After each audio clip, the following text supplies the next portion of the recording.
Hello Web3 TV, my name is Ornella Hernandez and today I'm at the Global Blockchain and AI Show in Dubai. I am here with one of the attendees, Megan Nilsson, also known as Crypto Megan. How are you? Hey, thank you, so good. Thank you for having me. This event's been really cool. It's really fun to be here in Dubai where all the action is happening. Yeah. Is this your first time at this specific conference? This one, yeah, it's my very first time. I'm actually hosting one of the stages and also moderating some panels, and we got some insane guests, including, the AI robot Sophia.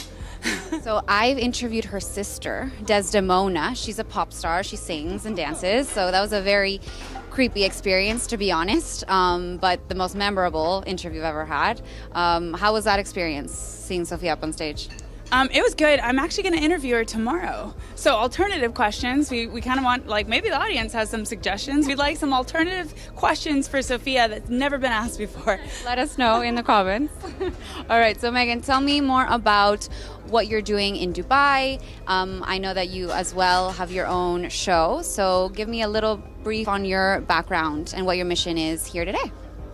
First of all, great to be on Web3 TV. What you guys are doing is awesome. I've seen you interviewing around. You're amazing.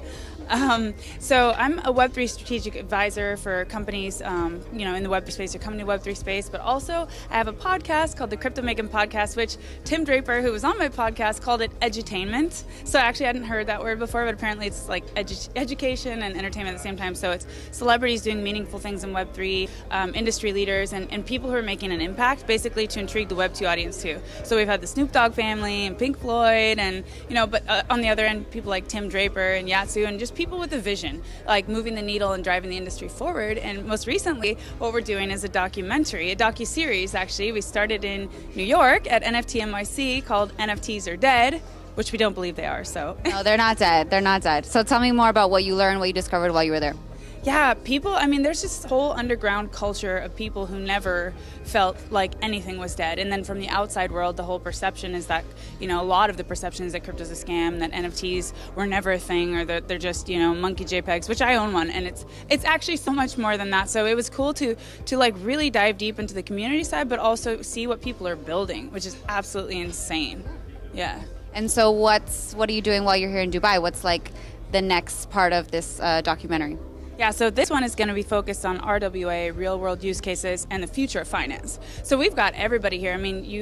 We got people from the U.S., which is not often at events in Dubai do we have so many people here. So this is a global intersection where people are actually able to push innovation forward. So we want to see all the cutting-edge use cases, all the top of the top that are going to make it through this cycle and many more to come.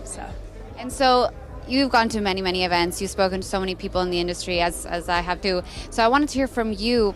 Do you think that these types of expos and conferences are really worthwhile when it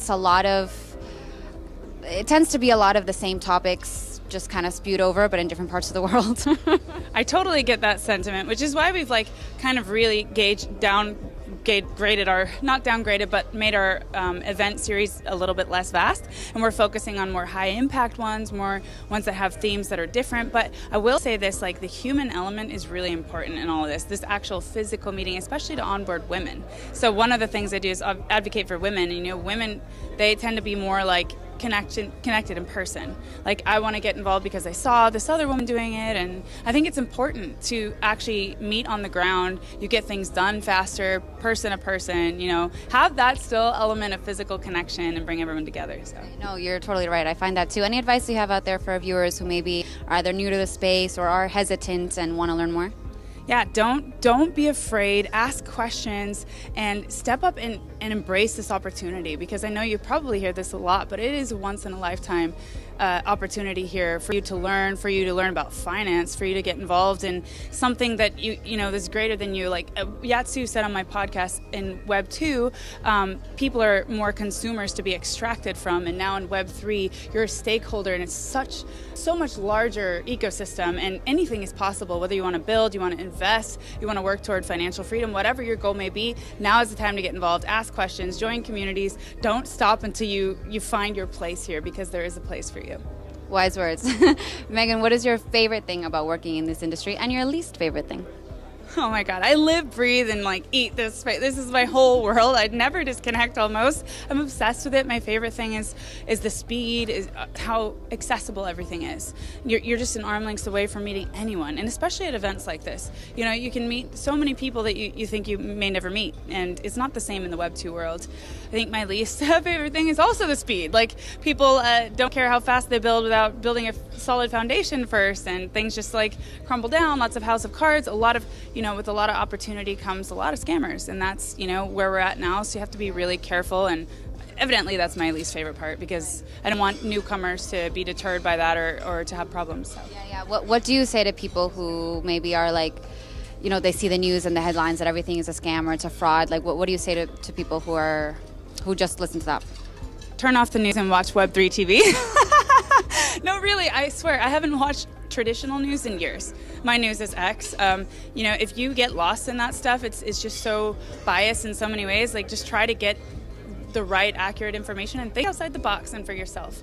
Like, the news will guide you the wrong way. You know what I mean? Like, it's like, tune out the noise. That's what I would say. Focus on just studying, learning, and having conviction in your investments and what you want to get involved with. Right. And so what's the best way for someone to learn more about your endeavors, your podcast, your documentary? When can we expect that to come out? Yeah, so the docuseries from New York will be out in probably a couple of weeks, Dubai in a couple of weeks as well, and I also have a YouTube, which I was doing daily videos up to the YouTube halving up until I started my travel circuit.